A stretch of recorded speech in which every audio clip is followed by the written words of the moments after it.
Partition का किस्सा अगर उठा था तो आखिरकार क्यों उठा था? एंड यहां पर एक मुल्क जो है वो दो मुल्कों में कैसे डिवाइड हो गया था? कश्मीर का जो इशू है इसे हम कैसे एक प्रॉपर वे में डिफाइन कर सकते हैं?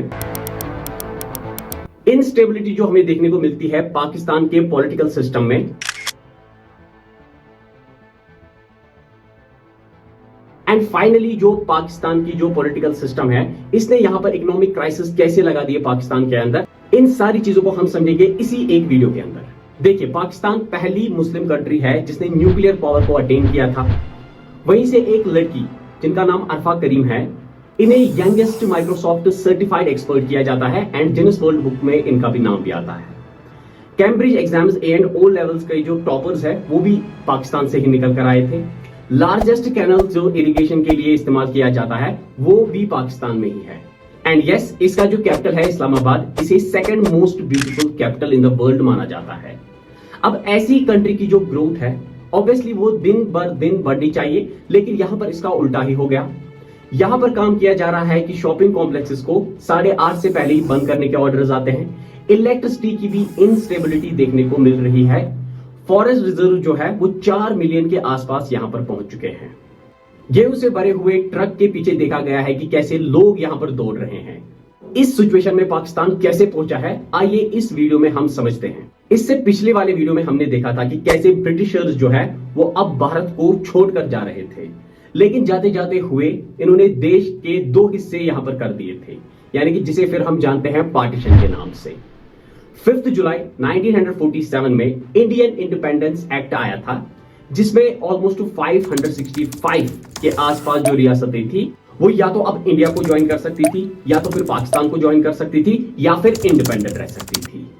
लेकिन जो देश का पार्टीशन है वो होता है 14 अगस्त 1947 में। अब लेकिन ये पार्टीशन हुआ क्यों था, इसके लिए रूट कॉज को समझना पड़ेगा हमें कि कैसे एक कंट्री को डिवाइड किया गया 2 कंट्रीज में। किसी भी कंट्री की कोऑपरेशन को तोड़ने के लिए पहले डिवाइड करना पड़ता है एंड फिर रूल ज्यादा अच्छे से किया जा सकता है जब इसे डिवाइड किया जाएगा। मेनली अगर हम बात करें तो भारत भी डिवाइड हो गया था रिलीजन के बेस पर ही, लेकिन ऐसा बिल्कुल भी भारत में पहले देखने को नहीं मिलता था। कुछ बेहतरीन एग्जांपल्स आपके सामने, जहां पर जो यहां पर अलग अलग धर्मों से जो लोग थे वो आपस में कितनी कोऑपरेशन रखते थे। इसकी जो एग्जांपल है वो रिवॉल्ट ऑफ 1857 है, जिसमें भारत ने ब्रिटिशर्स के खिलाफ एक जंग छेड़ी थी। इसमें रानी लक्ष्मीबाई, नाना साहिब, बेगम हजरत महल, कुंवर सिंह ने बहादुर शाह जफर को लीडर मानकर एक साथ लड़ाई की थी। हिंदू मुस्लिम कॉन्फ्लिक्ट पहले भी था, लेकिन उसका जो स्केल था वो काफी लोकलाइज्ड था। न सिर्फ रिलीजन के बेस पर ही ब्रिटिशर्स ने डिवाइड किया यहां पर लोगों को, बल्कि कास्ट के बेस पर भी डिवाइड किए गए, यहां पर रीजन्स के बेस पर भी डिवाइड किए गए यहां पर। और 1885 में जन्म होता है एक पॉलिटिकल पार्टी का जिसका नाम है इंडियन नेशनल कांग्रेस, जो कि एक ब्रिटिशर ने फाउंड की थी, जिनका नाम था एलन ऑक्टविन होम। लेकिन सर सैयद अहमद खान ने कहा कि कांग्रेस पार्टी से दूर रहे, क्योंकि अगर ब्रिटिशर्स भारत को छोड़कर चले गए तो यहां पर हिंदुओं के जरिए से राज किया जाएगा मुसलमानों पर। बट ये बात भी याद रखनी है कि जो अलीगढ़ मुस्लिम यूनिवर्सिटी है आज की, वो सर सैयद अहमद खान ने ही बनाई थी। लेकिन ये बिलीव करते थे 2 नेशन थ्योरी में, और इसी 2 नेशन थ्योरी की वजह से इन्हें नाम दिया गया था फादर ऑफ 2 नेशन थ्योरी का। एंड 1906 में एक और पॉलिटिकल पार्टी उभर कर निकलती है जिसका नाम पड़ता है मुस्लिम लीग, और फिर आगे कुछ और पॉलिटिकल पार्टीज आती है जैसे कि अखिल भारतीय हिंदू महासभा, और भी कुछ निकल कर आती है। तो इनस्टेबिलिटी अच्छे खासे तरीके से यहां पर शुरू हो गई है इन पॉलिटिकल पार्टीज के जरिए से ही। एंड मोहम्मद अली जिन्ना भी डिमांड करते हैं एक अलग नेशन की, और सावरकर भी एक अलग नजरिया यहां पर रखते हैं। जैसे जिन्ना जो है वो मुसलमानों के लिए कहते हैं, सावरकर हिंदू के लिए कहते हैं। लेकिन फिर भी कुछ लीडर्स थे जो डिवाइड नहीं हुए थे, जैसे कि महात्मा गांधी, जवाहरलाल नेहरू, सरदार Bhai Patel, Maulana Azad, Subhash Chandra Bose, Gopal Acharya, Lal Bahadur Shastri, Prakash Narayan and Bhagat Singh. But still divide and rule policy का जादू जो था वो चल गया था यहाँ पर। एंड इंडिया और पाकिस्तान का जन्म होता है यहीं पर। पाकिस्तान ने अपना इंडिपेंडेंस 14 अगस्त को मनाया था एंड इंडिया ने 15 अगस्त। अब अभी एक परेशानी से निकल ही गए थे कि दूसरी परेशानी जो थी उसने अपना कदम रखा था।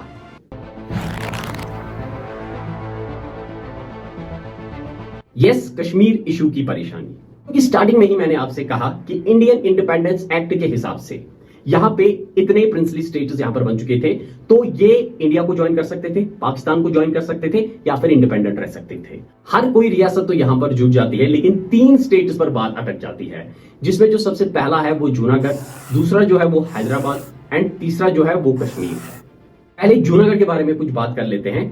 15 सितंबर 1947 में जूनागढ़ का जो किंग था महाबत खान, वो उसे कनेक्ट कर लेता है पाकिस्तान के साथ। यस, इंडिया के साथ नहीं, पाकिस्तान के साथ कनेक्ट कर लेते हैं। बट वहां के जो लोग थे वो इंडिया के साथ कनेक्ट होना चाहते थे, एंड वहां पर जब प्लेबसाइट किया गया तो 99% लोगों ने कहा कि हमें इंडिया के साथ कनेक्ट होना है, एंड किंग जो है वो वहां का भाग जाता है पाकिस्तान।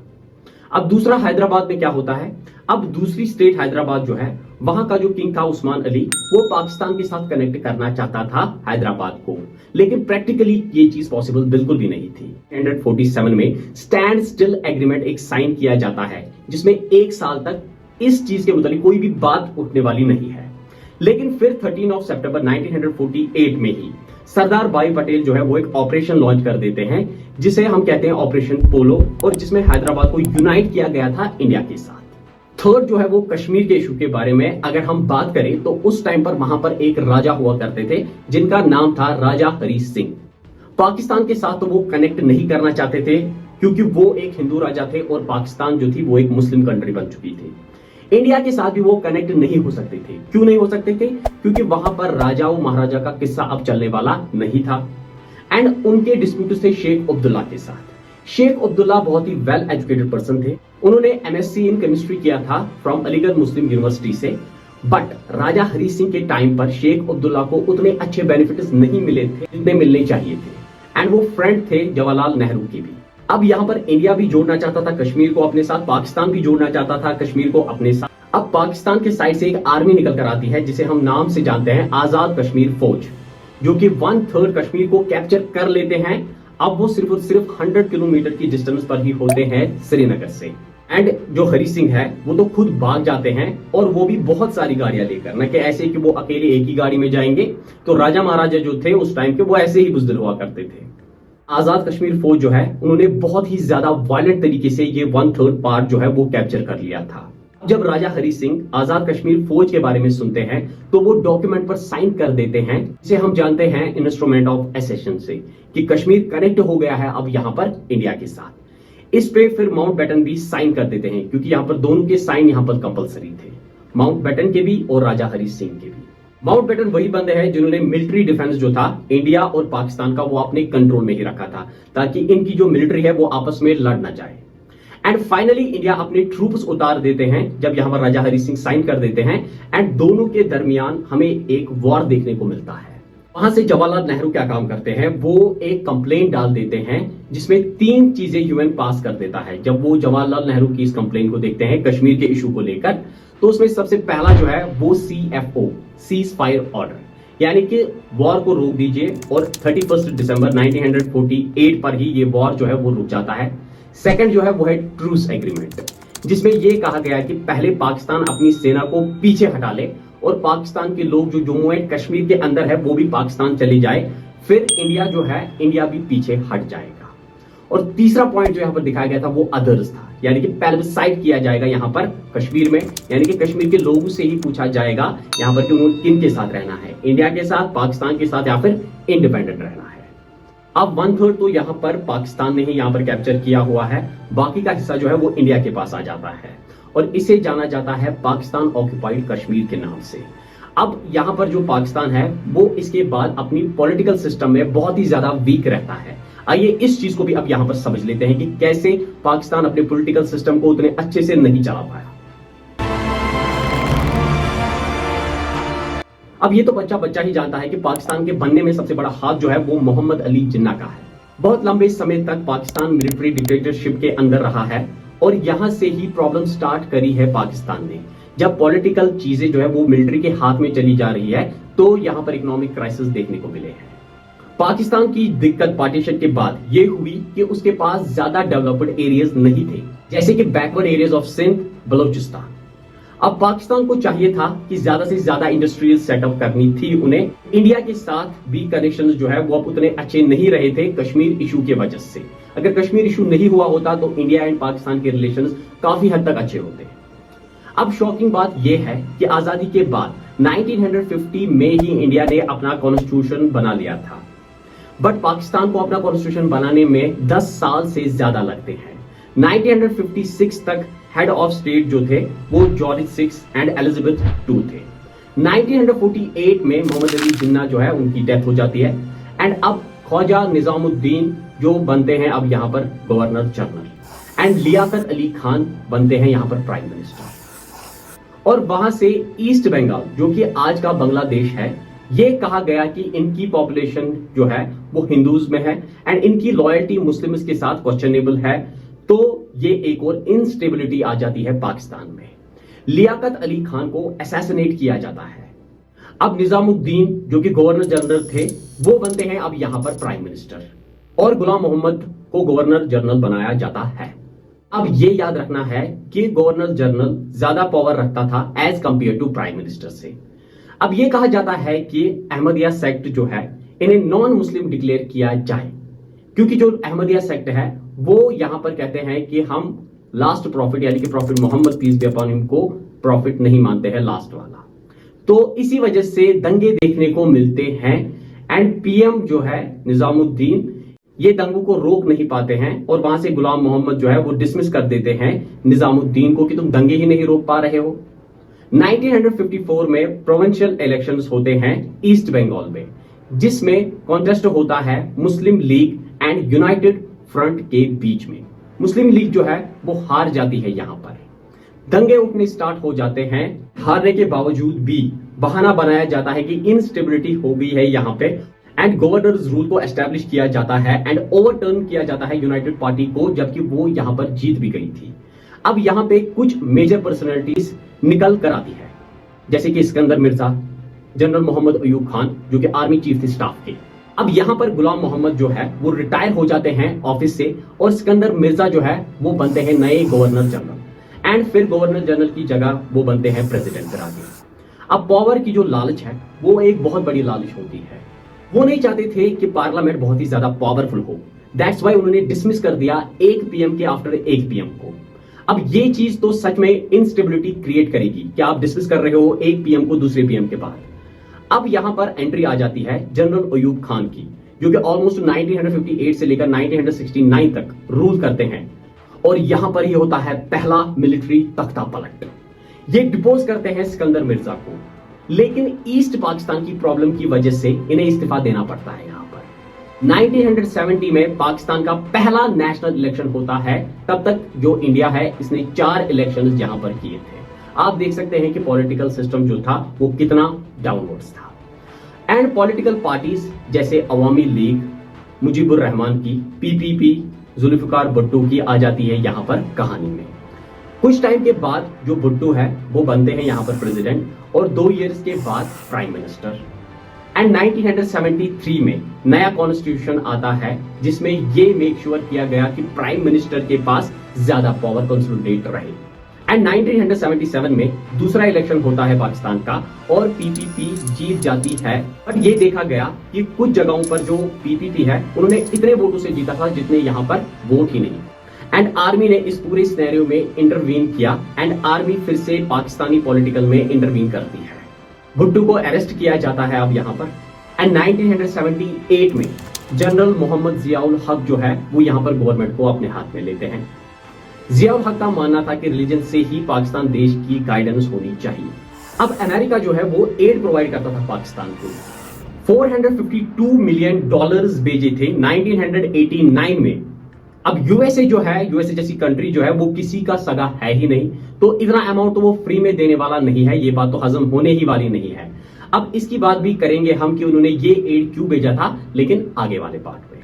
जियाउल हक का एयरक्राफ्ट जो है वो क्रैश हो जाता है और उसी में उनकी डेथ हो जाती है। गुलाम इशिक बनते हैं नए प्रेसिडेंट एंड 1988 में गुलाम इशिक इलेक्शन करवाते हैं और बेनजीर भुट्टो की जो पीपीपी है वो इमर्ज होती है as a largest party, but ये पंजाब में नहीं जीत पाती है। पंजाब में एक नेता उभर कर आते हैं जिनका नाम है नवाज शरीफ जो कि एक अमीर बिजनेसमैन भी है, एंड बेनजीर भुट्टो बनती है यहां पर प्राइम मिनिस्टर। अब वो डिसमिस कर देती है लेफ्टिनेंट जनरल हामिद को, एंड आर्मी पर भी वो सवाल उठाने लगती है, और वो नवाज शरीफ जो कि चीफ मिनिस्टर बने थे यहां पर पंजाब के, इनको भी इनके पोस्ट से हटाने की कोशिश करती है। एंड रिप्लाई में नवाज शरीफ जो है वो एक्यूज करते हैं इनकी गवर्नमेंट को। फिर 1990 में प्रेसिडेंट इशाक खान डिसमिस कर देते हैं भुट्टो को, और यहां पर नए इलेक्शंस होते हैं एंड नवाज शरीफ बनते हैं नए प्राइम मिनिस्टर। लेकिन इस सरकार से भी लोगों की ही नाराजगी यहां पर आ जाती है, क्योंकि इकोनॉमिकली जो पाकिस्तान था वो बहुत ही ज्यादा डाउन था। एंड 1991 में नवाज शरीफ रिप्लेस करते हैं आर्मी चीफ जनरल बेग को जनरल आसिफ नवाज से। फिर जनरल आसिफ नवाज की डेथ होती है और प्रेसिडेंट इशाक खान अपॉइंट कर लेते हैं लेफ्टिनेंट जनरल अब्दुल वहीद ककर को अपने सक्सेसर, लेकिन वो कंसल्ट नहीं करते हैं प्राइम मिनिस्टर नवाज शरीफ को। यहां पर उनको कंसल्ट किए बगैर ही वो ये ऑर्डर पास कर देते हैं। अब यहां पर दोनों के दरमियान इंस्टेबिलिटी आ जाती है, क्योंकि अब अगर इन्होंने अपना सक्सेसर यहां पर रखा था तो पीएम के साथ यहां पर बात तो होनी ही चाहिए थी। तो इंस्टेबिलिटी इतनी आ जाती है यहां पर कि जो नवाज शरीफ है वो खुद तो पीएम की पोस्ट से ही हाथ यहां पर गवा बैठते हैं, लेकिन साथ ही साथ में जो इशाक खान की प्रेसिडेंसी है उनको भी उनकी पोस्ट से हटवा देते हैं। यानी मैं तो डूबूंगा ही, लेकिन साथ में तुझे भी डूब कर ले जाऊंगा। अब यहां पर आर्मी जो है वो इंटरम करती है और गवर्नमेंट बनाती है। वसीम सज्जाद जो है वो बनते हैं प्रेसिडेंट एंड मुइन कुरैशी बनते हैं प्राइम मिनिस्टर, यानी कि आर्मी का फिर से यहां पर रोल आ जाता है। बट जैसा कि मैंने कहा कि जो इकोनॉमिकली पाकिस्तान जो था वो डाउनवर्ड्स बहुत ही ज्यादा था, एंड 1998 में जनरल मुशर्रफ को चीफ ऑफ आर्मी स्टाफ बनाया गया। मुशर्रफ अपने लिए एक पोस्ट क्रिएट कर देते हैं as a chief executive, and problem यहां पर भी फिर बड़ी स्टार्ट हो जाती है, जबकि मिलिट्री ऑफिसर्स को इंपॉर्टेंट पोजीशंस दी जाती है गवर्नमेंट के अंदर। प्रेसिडेंट को कहा गया कि चीफ एग्जीक्यूटिव की एडवाइस पर ही आप कोई ऑर्डर ले सकते हो, वरना कोई भी ऑर्डर नहीं ले सकते हो। इमेजिन कर सकते हो आप लोग। मुशर्रफ अब प्रेसिडेंट बनते हैं, लेकिन फिर भी हेड ऑफ आर्मी बनते हुए रह रहे हैं। अगस्त 2008 में मुशर्रफ रिजाइन करते हैं यहां पर। तो आसिफ अली जरदारी बनते हैं प्रेसिडेंट, जो कि बेनजीर भुट्टो के हस्बैंड है, और यूसुफ रजा गिलानी बनते हैं नए प्राइम मिनिस्टर। एंड 2013 में अगला इलेक्शन होता है, और ये पहली बार था कि किसी गवर्नमेंट ने अपने 5 साल यहां पर पूरे किए थे fortunately. And Nawaz Sharif election जीते हैं, क्योंकि इस वीक इकोनॉमी को इरेडिकेट कर नहीं पाई थी ये सरकार। इमरान खान की तहरीके इंसाफ पावर में आती है और इमरान खान बनते हैं यहां पर नए प्राइम मिनिस्टर, लेकिन फिर भी ये अपना टाइम पूरा नहीं कर पाते हैं, एंड शहबाज शरीफ जो है वो बनते हैं नेक्स्ट पीएम। तो अब आप खुद देख चुके हैं कि कितनी इंस्टेबिलिटी थी पाकिस्तान के पॉलिटिकल सिस्टम में, और इस वीक इकोनॉमी को समझने के लिए कहानी को एक अलग पहलू से देखना पड़ेगा। अब यहां पर ये वीक इकोनॉमी क्यों थी और क्यों सरकार जो है वो इतने लॉन्ग पीरियड तक इस इकोनॉमी को हटा नहीं पाई, तो आइए इस कहानी का भी पहलू दूसरे तरीके से समझ लेते हैं। पहले बेसिक बात समझ लेते हैं यहां पर पार्टीशन के टाइम पर क्या हुआ था। पार्टीशन के टाइम पर ही 1/3 मिलिट्री जो है वो यहां पर पाकिस्तान की तरफ दी गई थी, एंड 400 करोड़ में से 75 करोड़ दिए गए थे पाकिस्तान को। लेकिन पॉलिटिकल इंस्टेबिलिटी बहुत देखने को मिलती थी पाकिस्तान में, क्योंकि आपने अभी देखा कि जिन्ना के बाद कोई स्ट्रांग लीडर आया ही नहीं था यहां पर पाकिस्तान में। बट इंडिया में स्ट्रांग लीडर्स की कमी नहीं थी, जैसे कि सरदार पटेल, जवाहरलाल नेहरू, महात्मा गांधी जैसे लीडर्स आए थे यहां पर। पाकिस्तान की सबसे पहली गलती यह है कि उसने यूनाइटेड स्टेट को बनाया था अपना फ्रेंड, लेकिन ये तो हम जान सकते हैं कि जो यूनाइटेड स्टेट है वो किसी का सगा नहीं है। अब आगे कहानी को समझने से पहले शैडो वॉर को थोड़ा सा समझ लेते हैं। देखिए, शैडो वॉर एक ऐसी वॉर होती है जिसमें आप अपने दुश्मन के दुश्मन को दोस्त बनाकर रखते हैं, और वहां पर उसी के जरिए से आप अपने दुश्मन से लड़ते हैं, यानी कि डायरेक्टली आप दुश्मन से यहां पर कनेक्ट नहीं होना चाहते हैं। यूएस और सोवियत यूनियन के बीच में लड़ाई थी, बट इस लड़ाई को लड़ता है यूएस शैडो वॉर से ही। कैसे? यूएस जो है वो ट्रेन करता है मुजाहिदीन को सोवियत यूनियन के खिलाफ अफगानिस्तान में, और उन्हें ट्रेन किया जाता है पाकिस्तान से ही, और बदले में मिलती है पाकिस्तान को एड। और इस ट्रेनिंग को देने की वजह थी पाकिस्तानी मिलिट्री। मगर अब एड तो आ ही रही थी यहां पर, लेकिन एक ना एक दिन तो ये खत्म होना ही था, एंड फाइनली जो यहां पर वॉर है वो खत्म हो जाता है, और एड भी जो है वो गिर जाती है यहां पर, यानी कि उसकी जो क्वांटिटी है वो गिर जाती है। तो जब एड मिलना खत्म होती है यहां पर, तो अब कुछ इकोनॉमिक क्लैशेस हो जाते हैं पाकिस्तान में, क्योंकि इकोनॉमिक क्लैश जैसे आज हो रहा है पाकिस्तान में वो तो हाई लेवल पे हो रहा है, तो इससे पहले भी इकोनॉमिक क्लैशेस हुए थे। एंड इसके बाद अब चाइना जो है वो आता है यहां पर खेल में। देखिए, आगे बात करने से पहले हम समझते हैं पहले चाइना के डेट ट्रैप को। चाइना जो है वो किसी भी कंट्री पर अपना जाल कैसे बिछाता है। पहले चाइना जाल बिछाएगा कि हम यहां पे आपकी कंट्री में कुछ बनाएंगे, तो इस सब में चाइनीज वर्कर और चाइना कंपनी आती है काम करने के लिए। तो सीधी सी बात है, प्रोजेक्ट से डायरेक्टली चाइनीज कंपनी और चाइनीज लोग ही अपनी जेबें भरते हैं। अब पैसा जो दिया जाता है वो लोन की फॉर्म में दिया जाता है, एंड जब ये कंस्ट्रक्शन खत्म करते हैं और बिजनेस से पैसे अर्न करते हैं, एंड यहां पर इंटरेस्ट भी चलता रहता है उस लोन पर। तो ये तो अपना अमाउंट निकालते हैं, और अगर लोन लेने वाली कंट्री लोन वापस नहीं कर पाती है तो वो जगह भी इनकी ही हो जाती है। एंड चाइना का ये पॉइंट ऑफ व्यू देखकर आपको याद आया होगा ईस्ट इंडिया कंपनी, जो कि बिजनेस करने ही आई थी यहां पर भारत में। एनीवेज, कहानी को आगे बढ़ा देते हैं हम। अब चाइना ने tens of billions of dollar spend किए हैं यहां पर CPEC में, यानी कि चाइना पाकिस्तान इकोनॉमिक कॉरिडोर, ताकि यहां पर एफिशिएंट ट्रेड रूट्स हो। अब चाइना को पता है कि ये अमाउंट जो वो स्पेंड कर रहे हैं वो पाकिस्तान से वापस तो आने वाला बिल्कुल भी नहीं है। अब मुझे बताने की जरूरत नहीं है कि आगे जो चाइनीज लोग हैं वो क्या प्लान कर रहे होंगे। इंस्टेबिलिटी यहां पर इस हद तक उतर चुकी है कि ये पाया गया है कि जो टॉप 100 मिलिट्री ऑफिशियल्स है उनकी जो नेटवर्थ है वो 35,000 करोड़ पाई गई है। तो इतनी नेटवर्थ जो है वो कोई भी आर्मी ऑफिशियल, चाहे वो किसी भी कंट्री से क्यों ना हो, वो तो ये सब चीजें इमेजिन भी नहीं कर सकता है इस क्वांटिटी की यहां पर नेटवर्थ। तो अब सीधी सी बात है, यहां पर जो मिलिट्री ऑफिशियल्स है वो कुछ ना कुछ इंस्टेबिलिटी तो यहां पर क्रिएट कर रहे हैं। तो फॉरेन रिजर्व एक्सचेंज है वो 3 से लेकर 4 बिलियन डॉलर्स तक पहुंच चुके हैं, जो कि बहुत ही ज्यादा कम है। एंड IMF जो है वो आगे आ गया है यहां पर इनको लोन प्रोवाइड करने के लिए, लेकिन लोन प्रोवाइड करने से पहले वो कुछ कंडीशंस रख रहा है जो पाकिस्तान को फॉलो करनी ही है। तो जिसमें कुछ कंडीशंस ऐसे हैं कि जो आर्मी ऑफिशियल्स हैं इनकी टैक्स रिपोर्ट्स यहां पर प्रोवाइड करनी है। अगर कुछ अच्छे पॉलिटिशियंस आएंगे और मिलिट्री रूल को एंड किया जाता है तो चांसेस है यहां पर कि पाकिस्तान की जो इकोनॉमी है वो ग्रो हो सकती है यहां पर। तो आई होप कि वीडियो आपको अच्छा लगा हुआ होगा। अगर आपको वीडियो पसंद आया है तो वीडियो को शेयर कीजिए। मिलते हैं अगले वीडियो में, तब तक के लिए ख्याल रखें।